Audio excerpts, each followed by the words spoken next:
Sanibonani bafowethu, this is the famous couch with Lwazi. The couch that is famous, not the person sitting on it. Today we don't have a couch, we're in Sentin, Joburg. My first time coming in Joburg. And next to me it's Blanka Mazimela. In South Africa, or in the world in terms of house music, my favorite producers, there are three. It's Da Capo, it's Sanel, and then it's Blanka in terms of house music. Mr. Blanka, how are you? Good, man. How's it going? Yeah, I'm good. Thanks for giving me your time. I know you're a busy guy, all good, man. and you at work. Yeah, for people who don't know, who's Blanka Mazimela? Ooh, Blanka Mazimela is it's a music composer, DJ, producer, educational content specialist that we teach people how to make music, how to DJ, music business. So yeah, you can call me a music guru, you know. Everything that is music I deal with. And yeah, man, that's pretty much who I am. Yeah, so when did you started making music, and how was it like maybe telling your parents that I'm going to do music? Because I know maybe where I'm from, they don't accept that. Look, first of all, I think only now, in the recent years, my parents actually know that I'm really doing this professionally. In the beginning, I mean, I studied financial information systems.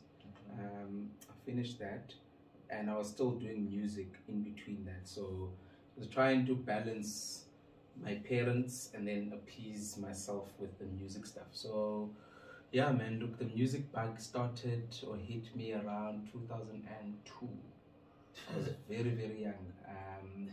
And then I think pursuing it, you know, where I started now knowing that I really want to do this DJing thing was around 2004, 2005. I think 2004, 2005. I can't remember which year, but I went to Durban. And then my cousin of mine, actually, her brother was friends with Awotira and all of that stuff. He knew a lot of DJs around, so he took me to one of these parties called the 60s parties that was happening in Mhlanga. When was this? 2005, 2004. I can't remember which year exactly. But I think that's when there's a lot of cases. I mean, I can tell you a lot of stories, but I think that's when I was like, this is something that I really want to do. Like, I'm not playing around with it. I want to do it, and I have to find a way of just balancing, making sure that the parents are happy, and just making sure that what I want to do is something that remains, you know. Yeah. So when did you started to realize that, okay, this is gonna work for me? This is something that I can dwell on and proceed with. I haven't, even till this day. I haven't. I'm not gonna lie, because it's tricky, man. I mean, making music is, for me, it's about a feeling, you know. All of the things that I do when I write music, it has to invoke some degree of emotion. So it's never I'm looking for a song that's gonna be, on the floor that DJs are gonna play, because you never know. You can make the biggest song and people don't connect to it, but then you can make the song that has so much emotion and people actually sit and connect with the song. For me, I think it's always having to pursue the fact that I want people to go to a dance floor, listen to the song, but at the same time I want them to take that song home. And that feeling is always consistent, whether you're on the dance floor, whether you listen to the song at home. So what was the question again? I was asking if when did you see that you're gonna dwell on this thing? Hey man, it's still trial and error even till today. So I can say I'm just doing it now. No, I'm doing it properly, but I wouldn't say, it's a very difficult question, because I can give you an answer where I say I knew at this time, but I mean, there's always days, dude. There's always days where you're sitting and you're like, hey, this thing is not working now, And then you're listening to your songs and you hate all your songs and you're like, no, I'm stopping this thing. And then tomorrow you wake up and you're like, as in, this is all over. It's fine. Let me continue with this today. So I would say it's still a trial and error phase, but I am 100% committed into making music. So when you produce a song like Gcwanini, because The first time I knew about you, and King Swiss is always the one to connect me with guys because I listen to his shows on radio. So he always, I don't want to say discovers, but he always come up with these underground producers from Durban, your Kususas, your Argentodas. And then I got to hear you, and then I had Gcwanini, and to tell you the truth, I was not okay that time, and I had to share like a tear when I had the song. So how do you then come up with such a big song? It's not even a big song. Like there's the story behind the song, and I think from my side, like I say, music for me is an escape. You know, when I make music, when I write music, it's really just to invoke it, whatever I'm feeling at that particular moment.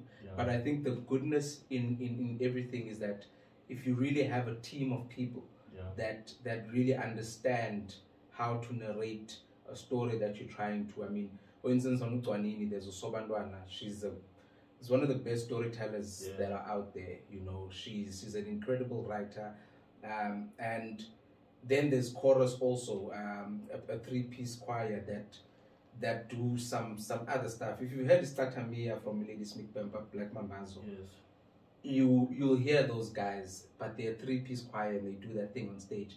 But basically, when you get into studio with people like that, you know, where the energies are really connected, where you don't have to say write this, but it's more of what are you feeling, you know, because what I felt when I was writing the song was that I was really trying to connect with my grandfather, you know, and that was the story that I relayed onto everyone who was in studio.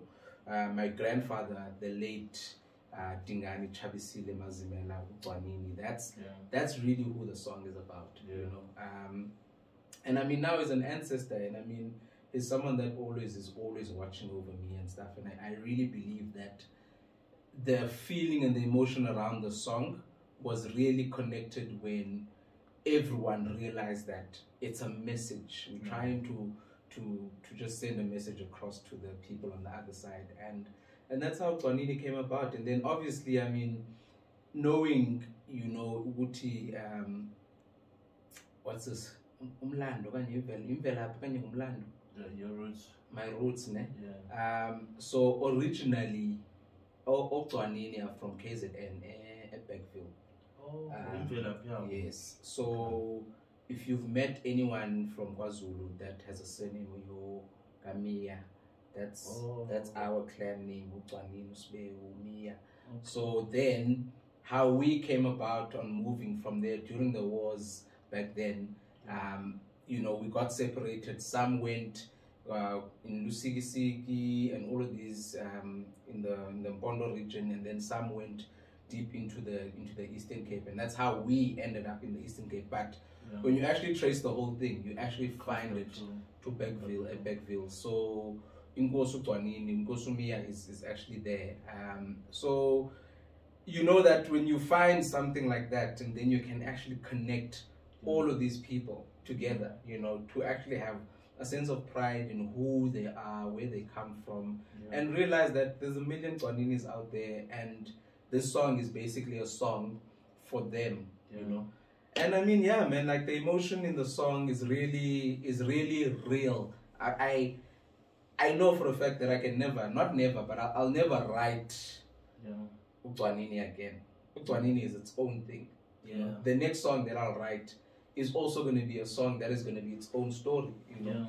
And I think that's the aim, man. That's the aim when I'm really writing music, is just to really get emotion and to really connect with people, you know. When someone is listening to a song, you know, there's also this thing that people heal through music, you know.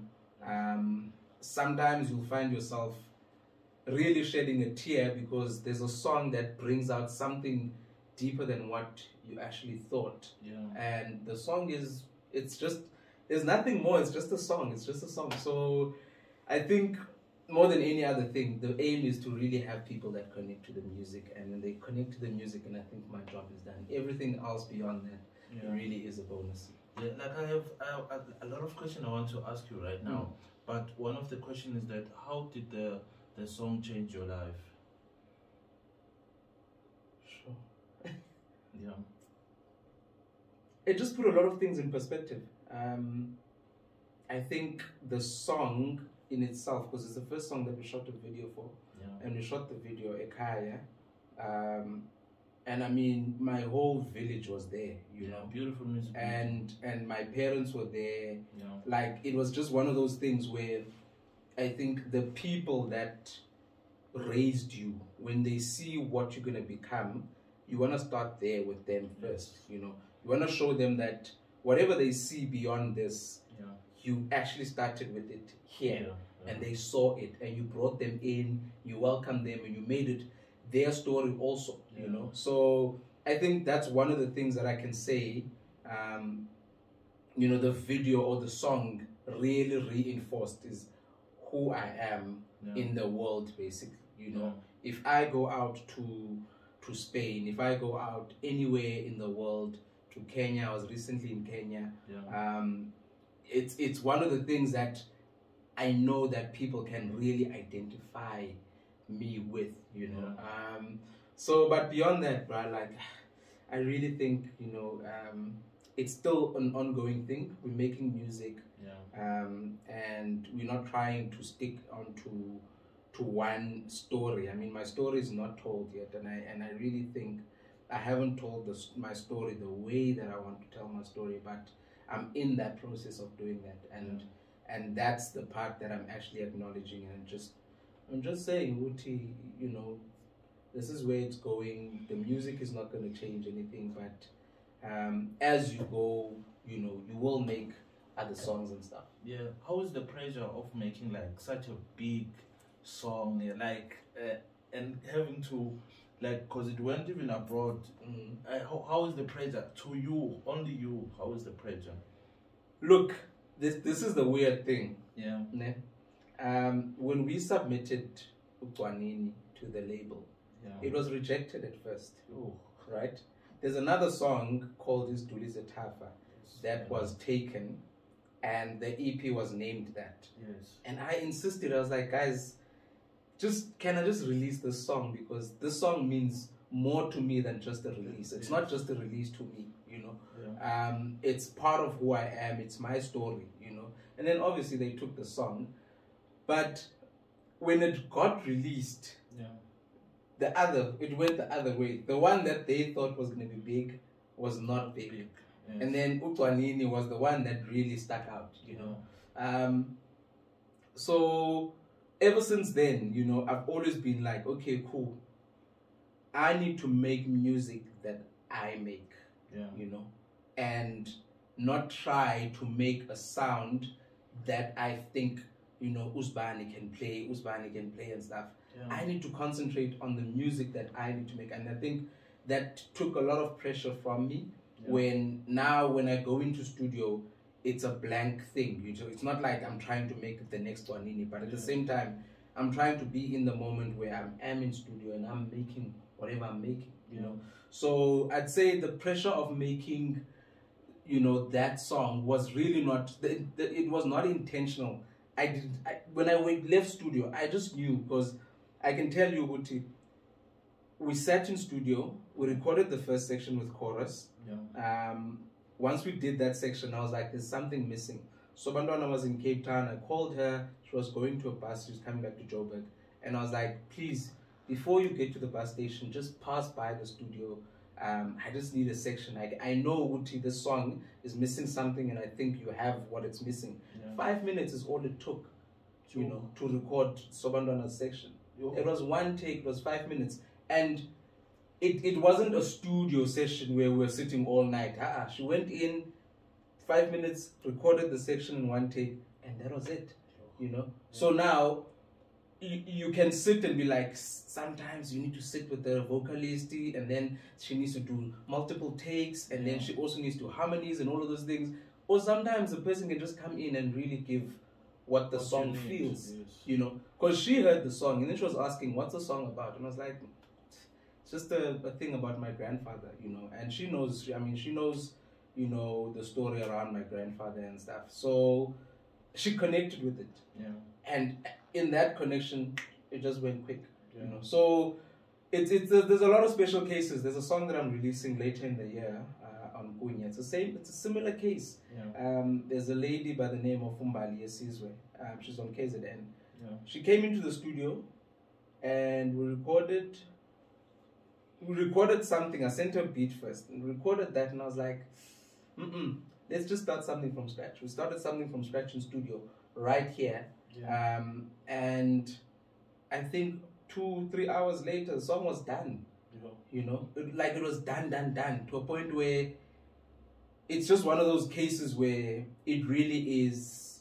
It's like a connection. It's like some things there's no formula to.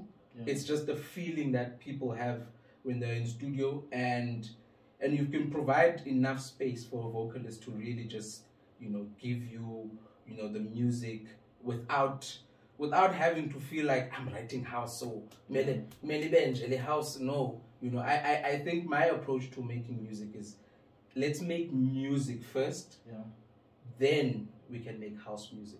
Okay. But we don't start with house music, like, because sometimes some people are not used to house music. They're used to singing and they can sing. Yeah. And the biggest thing is that for me personally, the thing that I look for in a vocalist is the tone. You know, there's this thing about a tone that is always distinct and it's unique to the person. You know, and when someone sings in a beautiful way, like Beyonce, it's good. But I mean, you know, I want the feeling. I want someone who's gonna sound like they are, you know, sound like themselves when they're singing and they're washing dishes, or they're singing Mazimela.Music and they're doing the washing in ibiza and stuff. You want that person, not the trained one that's gonna come into a studio and be like, I can sing this note, and do all of those. I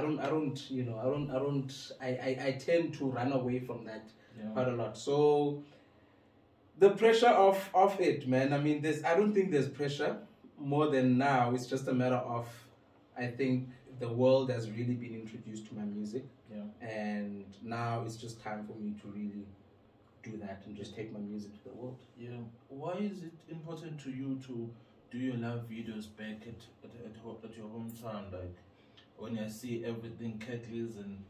Yeah, look, I think that's why I say Gcwanini reinforced a lot of things for me. Yeah. Reinforced who I am, you know.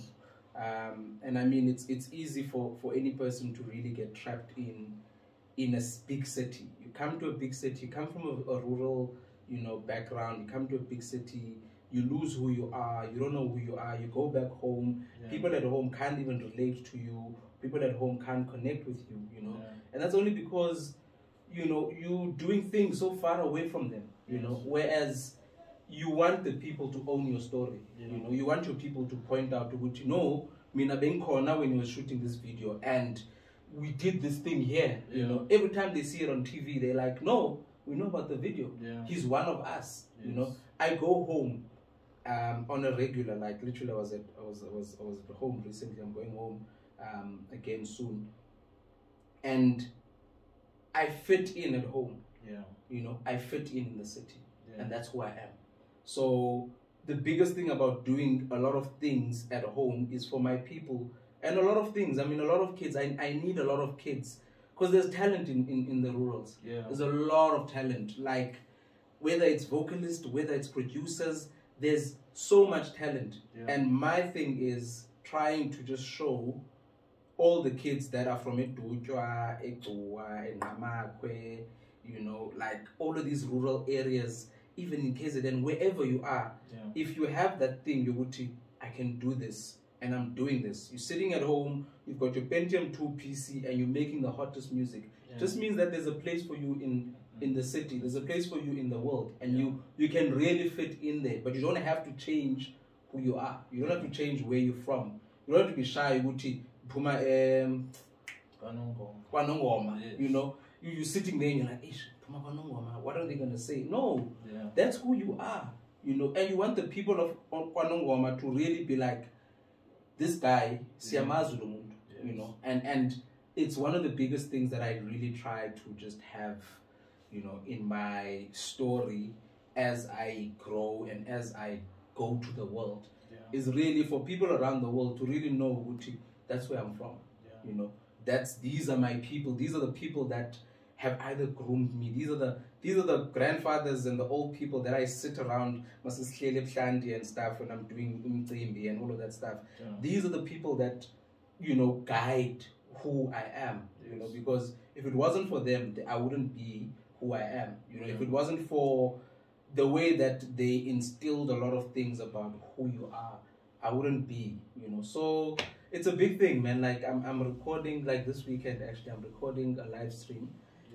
That's coming out on the 27th. I'm recording it at home, and yeah, man, I just thought, look, it's a big thing for me, you know. Maybe then after I've done all of these things, I mean, it's going to be easier for people to really connect with me around the world. But that's my story. Yeah. So Kunye came, and then Shimza is busy posting Kunye, and then the first set, you there. You're playing, I still have that set. You're playing there, you're playing your music. People start to know about Blanka. You know, they see your Darkus, they see your Shimzas and other. How has Kunye, maybe, I wouldn't say change your life, but took you to another level? Look, I think if there's one thing, I think I've said it quite a lot of times, is the fact that Shimza's doing a lot of things for a lot of up-and-coming guys. Yeah. And he might not do it for every single person, but he is doing, you know.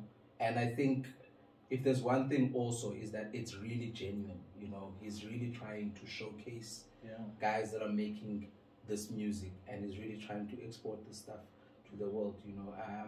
And I mean, genuinely, when I sent through my first, I think 2 years ago, I released my first release on Kunye, which was called Kengesi. Yes.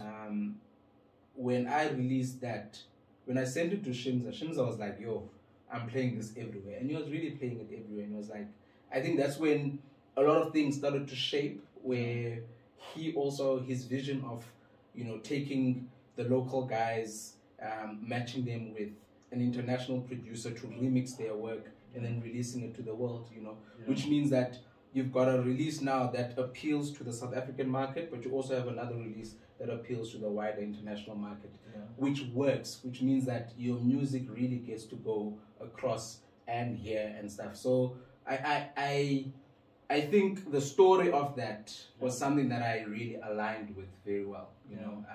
And then, I mean, jump years later, there's the Kunye Festival, you know, and genuinely there's also the guys that, you know, Shimza started with this whole Kunye project. Now they are, you know, part of what he wants to showcase to the world, you know. And I mean, yeah, man, like it's one of the big platforms, and I think the story is real, and I think, you know, anyone that is attached to Kunye, for example, is really gonna put out something that is, you know, something that is just solid from their heart, you know. It's, and also, like, I mean, maybe it's not that, but sometimes it's just you're releasing music and you're not in pressure to release. You're releasing something that you love, and there's someone behind that who's supporting that and saying, no, it's fine, let's release. You like this song, and then let's go with it, you know. So yeah, man, like, I mean, it's a very cool you know, thing to be part of. I really think it's a very nice thing to be part of, and seeing how it's growing. I mean, it's international now, and I mean, it can only go to the moon, you know. Yeah. So when are we seeing Blanka and like ibiza and the lineups in Mexico? That's the plan. Look, man, I mean, always when I've done this, I think in the years where there was a lot of confusion. Like, I mean, when you start out, it's a journey. You know, making music is a big journey. You start making those whack songs, those bad songs, you know, where you're sitting in studio and you're like,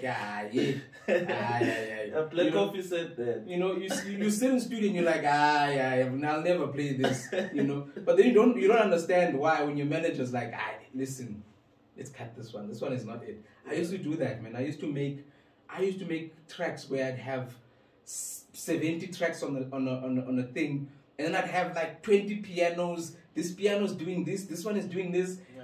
it was never a, you know, but as the years went, it just became refined, to a point where now singing some or my type of groove and rhythm is something that I know, Wuti, I like this, you know, that's my groove, you know, and I like it a lot.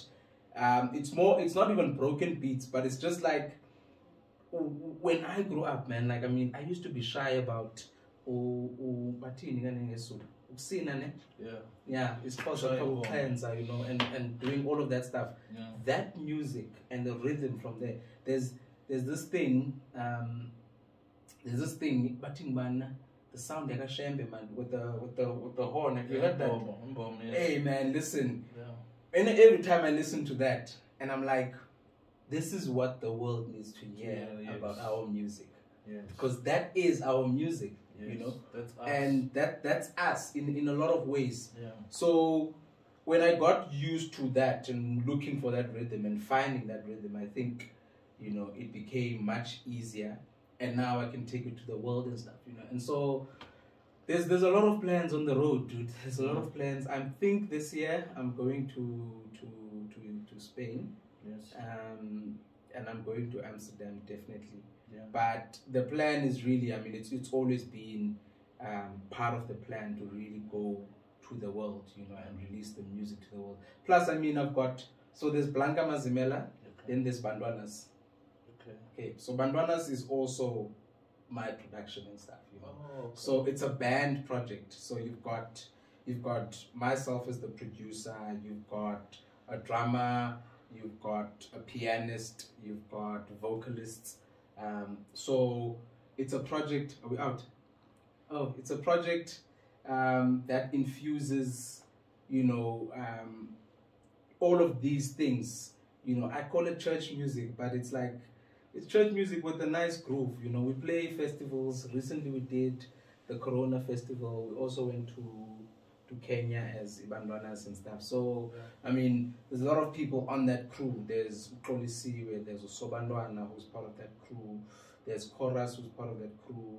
There's Donna, there's Lumiso, there's Konaye, who's part of that crew. So, like, there's all of these people that are part of this crew that make music together. And basically, I mean, we've released on one of the biggest, two of the biggest labels, actually, Anjuna Deep and All Day I Dream.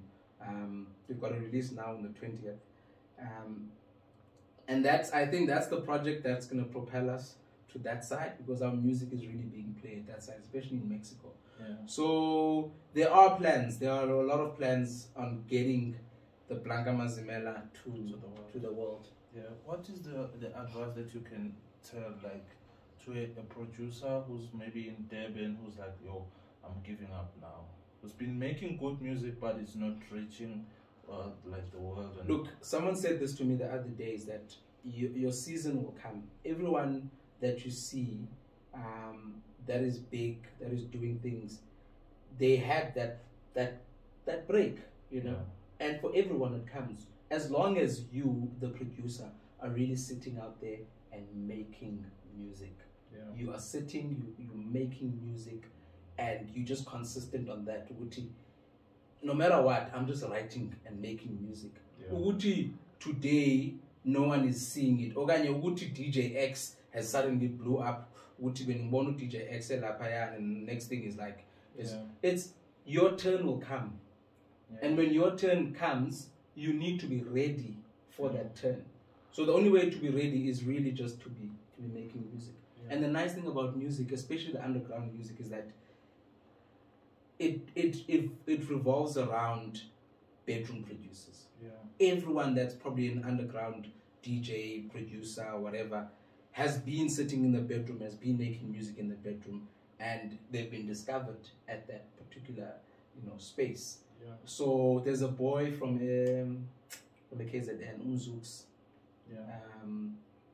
Unzux main. He made this song. Oh, the song, man. Oh the one that is popular now. You know? So it's the same thing, you know. Like he's been coming, you know. And the thing is, music is not about one song. Also, You know, once you get to release that song, people are gonna want more. That's the thing. You know, so it's never a story of you arrive because you made one song and the song is big. Once you make that song, people are gonna want more of you. And when, as a producer, you always need to be mentally ready. If this song pops, I need to have 10 of these ready. Yes. Yeah, when if you pop with one song and then you don't have any follow-ups, it's gonna be a tough thing. You know. So I'd say to producers, man, is just stick to your guns. Really, like the world has enough, you know, black coffees. Has enough shimzas. There's only one shimza. There's only one black coffee, and there's only one you. So you need to stick to who you are and understand Uti. You don't have to change yourself to really become, you know, all of these guys. Like Black Coffee is a unique story. Ushimza is a very unique story. I have a unique story, you know, and it's always about understanding that Uti, your time will come, and you have to just exercise some patience, you know. And I mean, if you're doing all the right things, you're making music, you are genuine about it, then the world is going to revolve in a way where it notices you and just picks you up, you know. And who knows, you make one song, you blow up in the US or whatever the case is, you know. So it's always just about making sure you are consistent. I preach consistency. My manager will kill me about that, but you have to be consistent, you know. You have to be present in the whole experience. Every time you make and you get into studio, you are feeding this whole thing, or you're turning the wheel, where the momentum of the wheel will start to pick up and pick up and pick up, and on the way you will catch some stuff. You know, some people will notice what you're doing, you know, and only then will you realize this thing is really about, you know, trusting your inner self, trusting your dopeness, and believing in that more than anything. Usban is doing this, Usban, that really doesn't matter, you know, as long as you really are genuine about it. So I really would say, and also, I mean, there's information out there nowadays. You know, there's a lot of information. You've got phones that have the internet and access to the internet. Educate yourself, you know, about all of these things. Go to institutions, you know, that can teach you about these things. Come study at Soul Candy. And that's the big thing, is that you really want, you know, to really be knowledgeable, not just about making beats, not just about DJing. You want to know how to, you know, position yourself and how to find ways to maneuver yourself to get into certain places. You know, for instance, let's just say you're making music, and I happen to go to Durban at a gig. You know, okay, cool, this guy is coming here. I can maybe give him a song. Let me go to his show. Let me try and strike up a conversation. Let me try and give him my song. Let him listen to my song at his own time. And let me just check and take in numbers, email address, or something, so that I can just be in contact and be in touch with him, you know. Things like that mean that you're not just in the studio. You know exactly how to, or what direction you want to go with your music. So I'd really say, you know, get wiser, get more knowledgeable about whatever you are doing that has to do with the music business. I have a lot of questions to ask, but because you said you don't have time. I have time. I'll make time. It's fine. Amen. Okay. So, I'm so excited right now, because I wanted to ask you the last question, and the last question was going to be, I always ask everyone about this question, is that what is your definition of success? So prepare yourself for that one. Okay.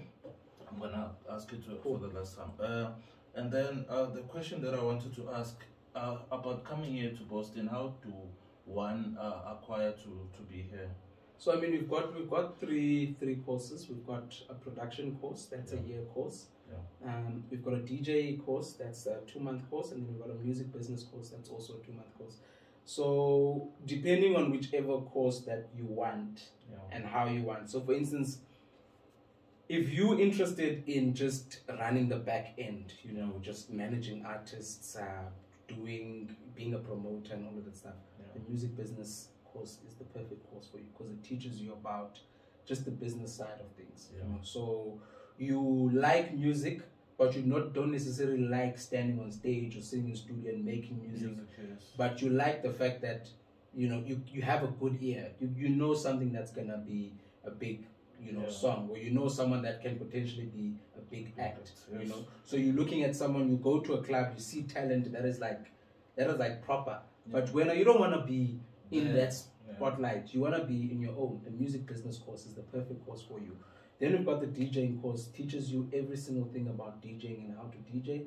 Again, that's made for people that really just want to be DJs. You know, I think it's straightforward. It teaches you everything. So I wrote the course, the DJ 101 course. And I mean, also it's based on my experience. Like every single thing that I wrote in that book was really based on personal experiences and stuff. So it's basically like a booklet of someone going through something, so that you don't have to go through it. So meaning you go to a club in Cape Town, this other promoter didn't pay me. I played first. He said he was going to pay me. I should just wait. I waited until 4 a.m. No money, nothing. I had to board the first train from Cape Town to Paarl, where I stayed, and wasn't not even paid, you know. My first other gig was a 6 to 6. I played from 6 p.m. to 6 a.m. alone. No, I've done those long sets. No, bro, listen. I've done, but also, I mean, for me personally, I prefer to play longer than you know, like an hour is too short. An hour I can count the number of songs. I think I'm only warming up when I start to play an hour. But I wasn't 10 songs. Yeah, 10 songs. It's house music, man. It's very short. So, I mean, I enjoy playing music. You know, I can do it, you know, for hours. I mean, recently, I think it was earlier this year, I played like a 9-hour set or something like that. And you don't repeat songs because you've got so much music. You've been collecting music for all these years, so you don't repeat any song. So yeah, man. And then we have our production course. Our production course is basically a full-year course where we teach you from the basics of music production to audio engineering, mixing and mastering. So teach you music theory in the beginning on how to play, understand notation, playing scales, play the piano, you understand how to compose music. And then at the end, we teach you how to really put the whole thing together and mix and master it. You know? So that's our course. Those are our 3 courses. And then, yeah, man, I mean, it's all online, you know.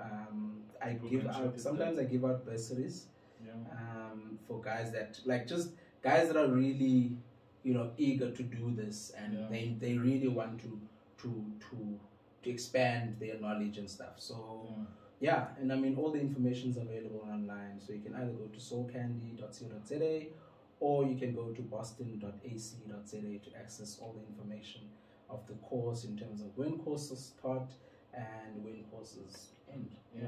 Who are some of the few producers who are coming up that we should look out for? Sure, there's a lot, bruh. There's a lot. Okay, let me count. I know that if some of them are watching, there's a guy called Quandro in the Eastern Cape, in East London. Quandro is a beast. The track that I made last year, Agolo, the remix, I was like, you know, Quandro, just start this project and just send it to me. He started the project, and then I obviously finished it off. But he's an amazing producer. There's another kid called Rudy the DJ. He's from Cape Town.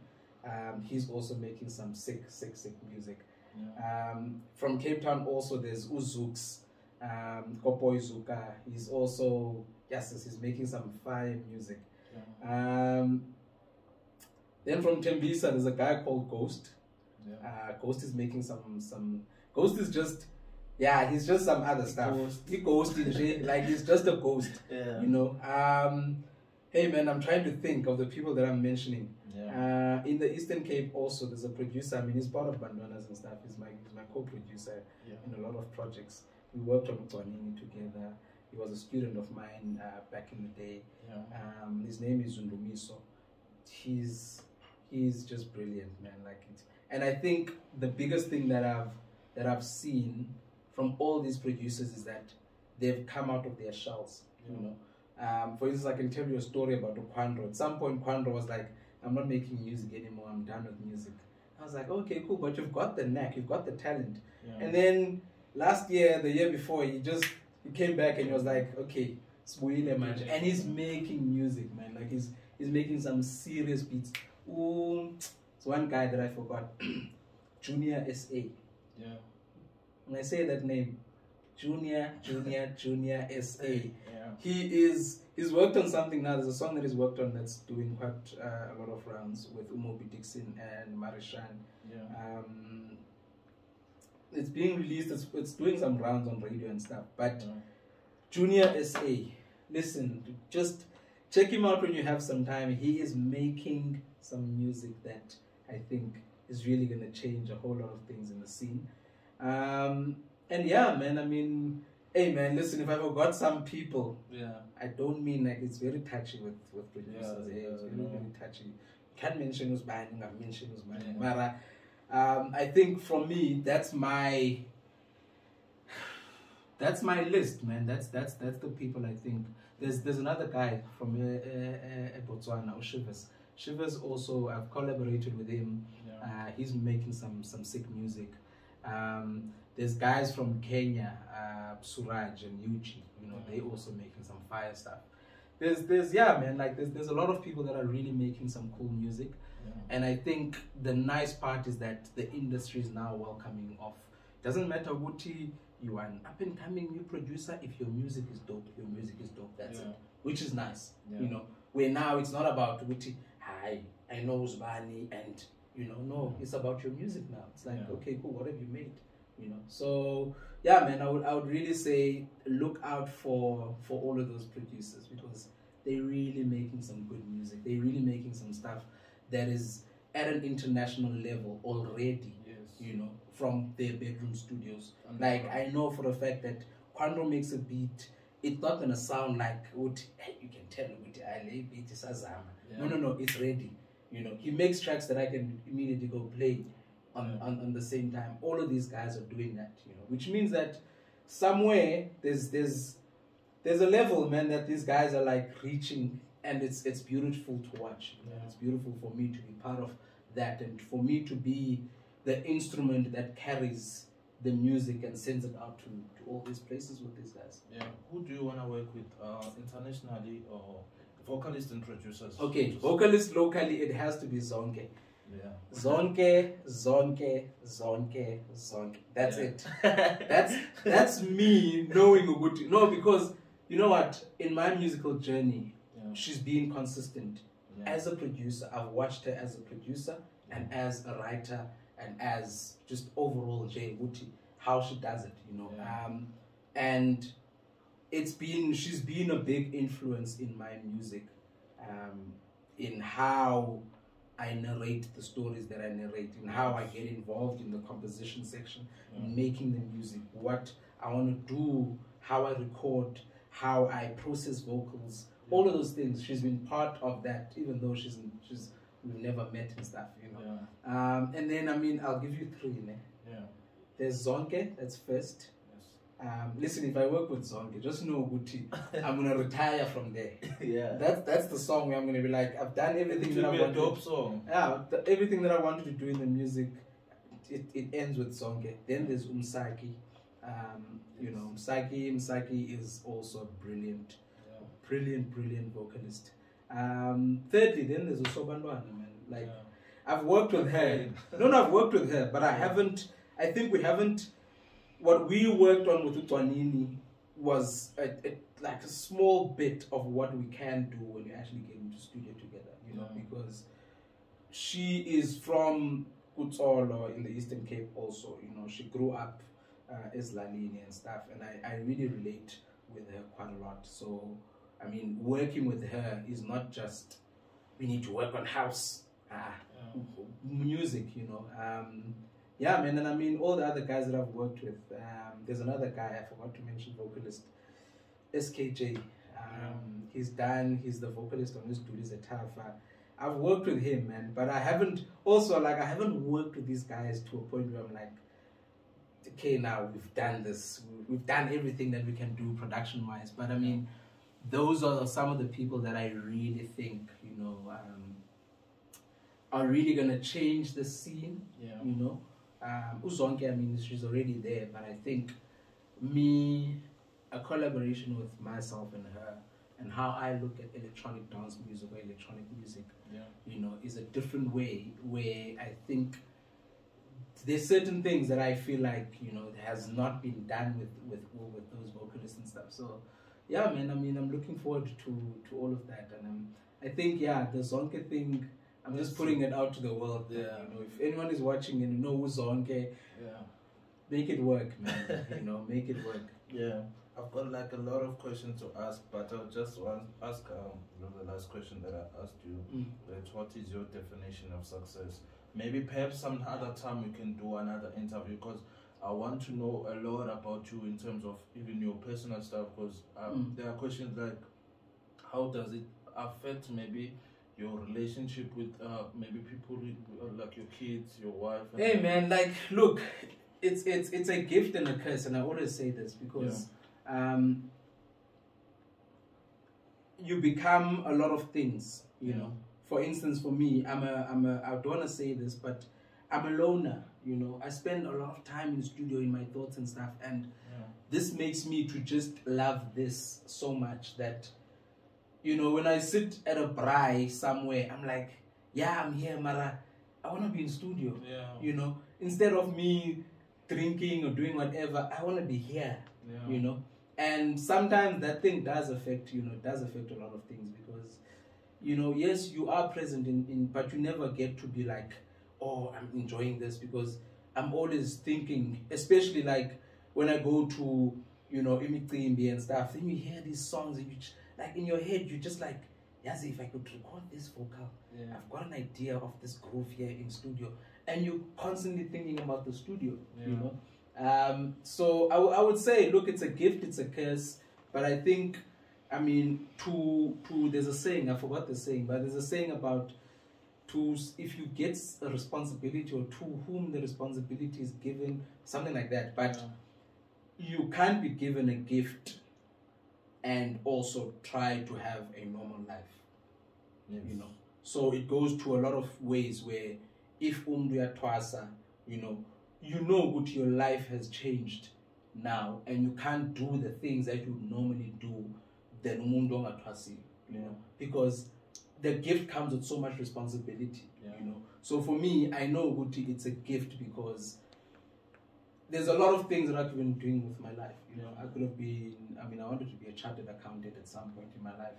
I could have been that, you know, but music drew me so much that it's not that I forgot that what I wanted to be, but it was like, it's a calling, Yoguti. This is in you. You wake up and you think about melodies. You sit down and you have grooves in your head.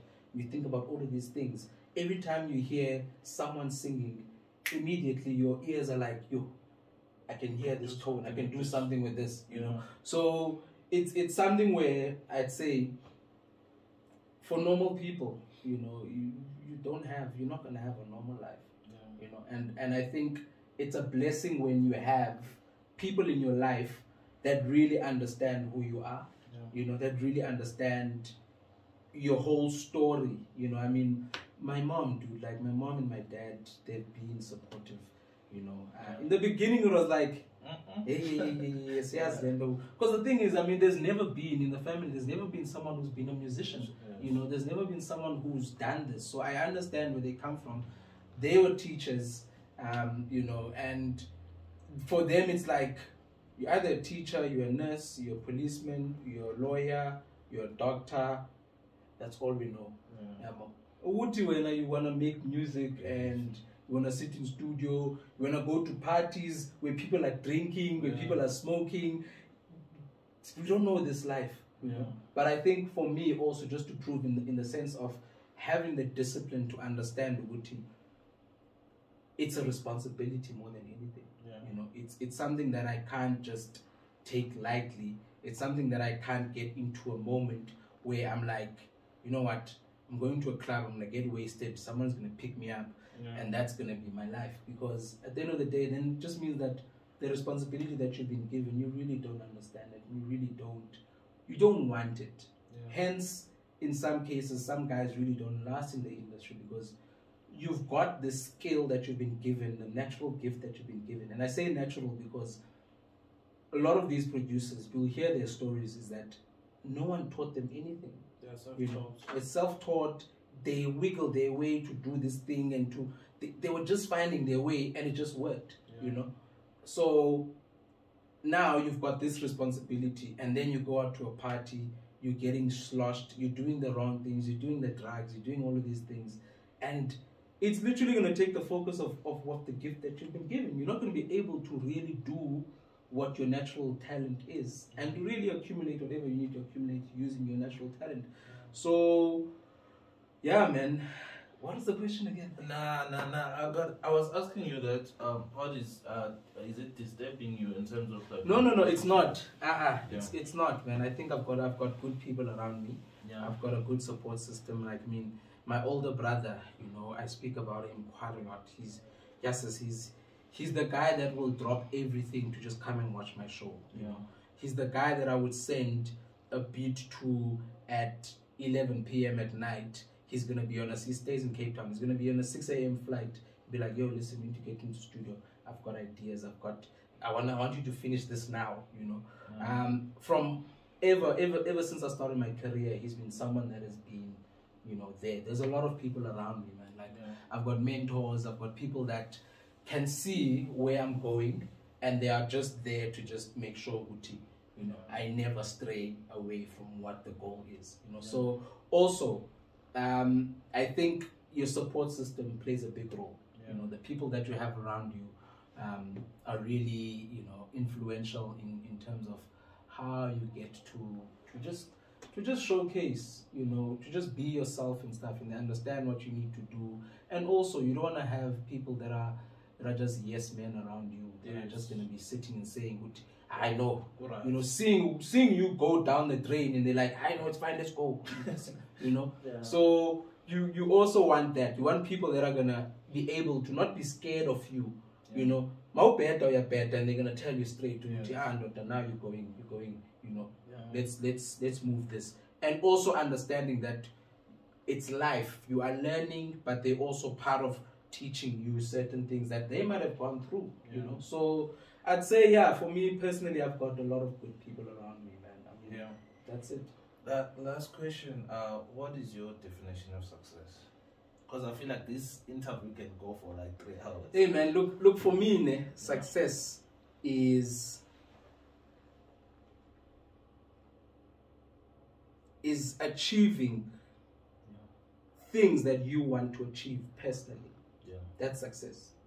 Whether it means, for me, I felt successful when I finally went to a place where I grew up. My grandfather was working in that field.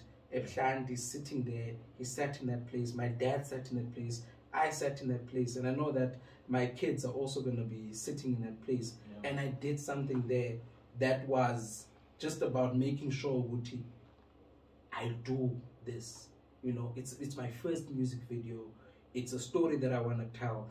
I don't want to shoot it anywhere else besides here. That was success for me, you know. So it's to each person. To each person, success means a different thing, you know. It might mean that going to Kilimanjaro is a story. Like anything that you have that you want to do, that you aim in achieving, I think you're successful. Because I can't measure my success on what you achieve, because I know the things that I want to achieve. You know, so there's milestones that I've put for myself, you know. Like, I mean, I felt successful when I got my first release printed on vinyl, you know, because I grew up playing vinyl, and I've always looked at this thing and I was like, I want my music to be on this thing, you know. So I really don't measure success on just the what you call this, the material stuff, you know. Because look, bro, like I've been taught quite a lot is that material stuff can go. They come. You know, it comes and go. You can be driving this car today. Tomorrow the car is gone. You know, and what do you have to actually be like proud about? What you know, something that you can call every single time. I know what the Gcwanini video is gonna sit there for a lifetime. Yes. You know, I know that for me, Uguti, my kids are gonna grow up and know Uguti, this is what daddy did. Yes. You know, this is home. And also for them it's like, he shot this here. Yeah. You know, when they're growing up, they know Uguti, this was done here. Yeah. You know, and they can see it. And if they can change the building. That's the thing. Even if they, but it's always gonna be like, he shot this thing here. Yeah. You know, he did. So for me, more than anything, I would really say, Uguti, success is something that is defined by yourself and some of the goals that you either set for yourself in terms of achieving, and you always need to just enjoy that. You know, enjoy the fact that you set targets, goals for yourself, and you actually get across and achieve them, because on the other side of those goals, there's another goal that you want to achieve. Now that you've gone to Kilimanjaro, you want Mount Everest. Now that you've gone to Mount Everest, you want to go to the moon, you know, and play on Tomorrowland.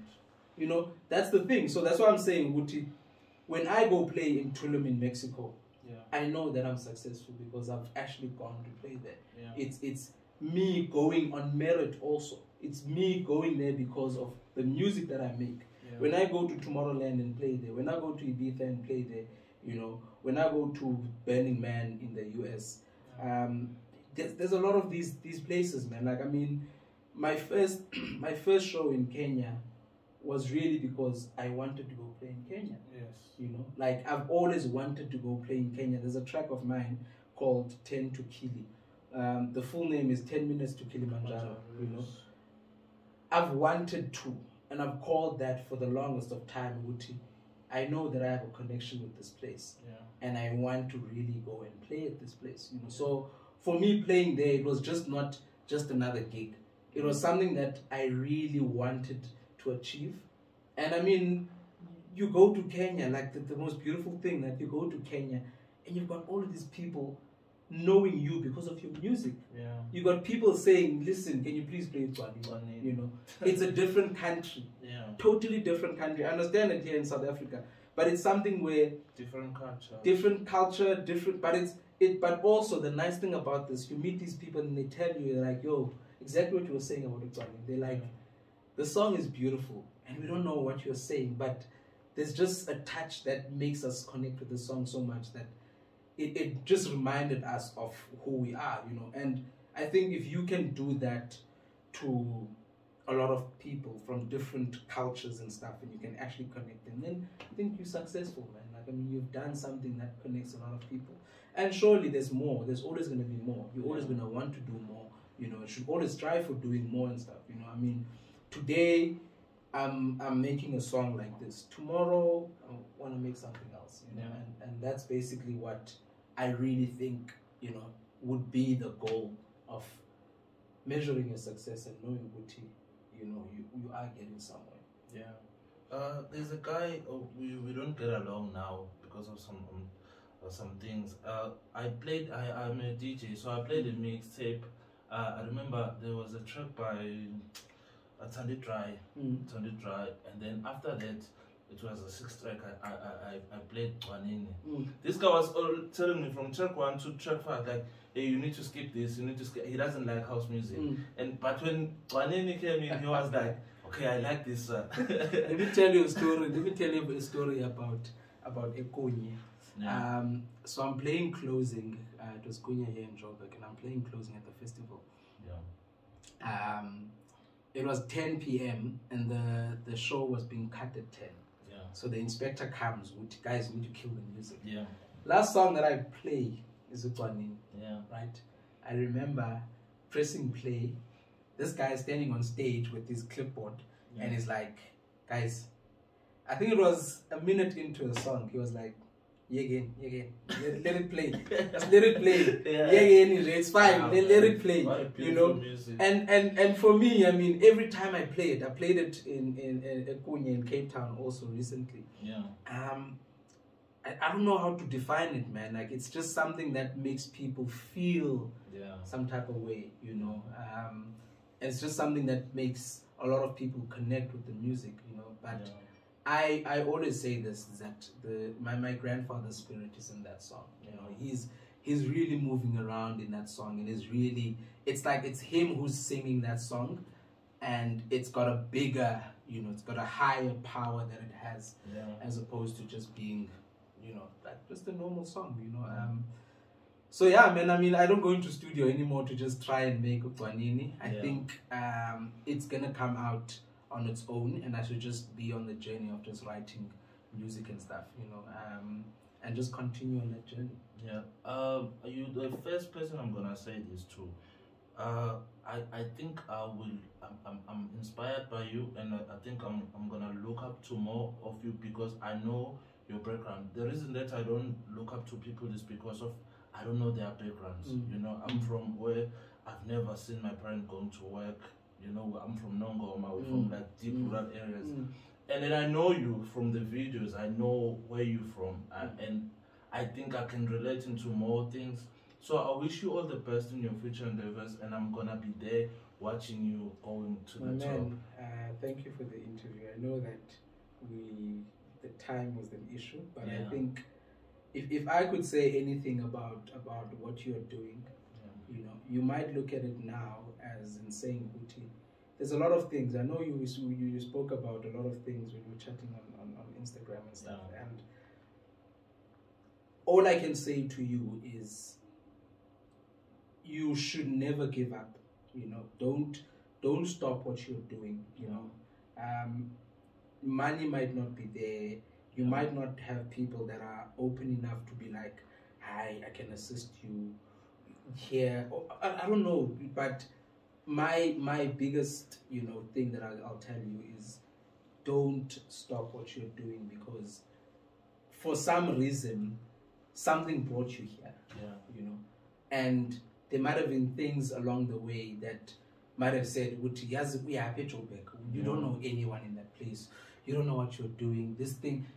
Those voices will always be in our heads, but at least when I think you're following your heart, and I think, you know, in time, right, like I want to see you sitting here with the whole crew, you know, not because it's Black Coffee, but I want to see you interviewing, sitting next to Black Coffee, or even a Shinza, you know, and just really not going, you know, the typical route that everyone takes when they do interviews, and really just personalizing it, because I mean, we've got stories to tell, you know, and sometimes, you know, some people don't tell our stories the way that we want them to. But I think, man, you've got something good going here, you know, and I really, like, I wish you the best, my man, from the bottom of my heart. And I really believe that it is going to be a success. And yeah, man, like, I mean, looking for, maybe I'll come to Nongoma sometimes. You know. No, I should find you a booking in Nongoma. No, like I think, look, ever since Usfiso played Gcwanini in KZN, listen, man, I've been finding relatives all over KZN. You know, and it's one of those things where people have been telling me straight, and what you have done something that has just woken us up, you know, and just made us look forward to a lot of things, you know. And till this day, bro, like it's 2 years later, but I mean, it's every time I play that song, it's as if it's the first time I'm playing it. And every time people listen to it, it's like they connect to it, you know. So thank you for coming, man, and thank you for making your time, man. Yeah, thanks. The famous couch is out for free, so we're leaving now. I just want to thank everyone who's watching. Please subscribe, making sure to subscribe, and then YouTube will verify us. I want to thank Flay Dynasty. I'm with him today. He helped me with shooting this episode. Danko.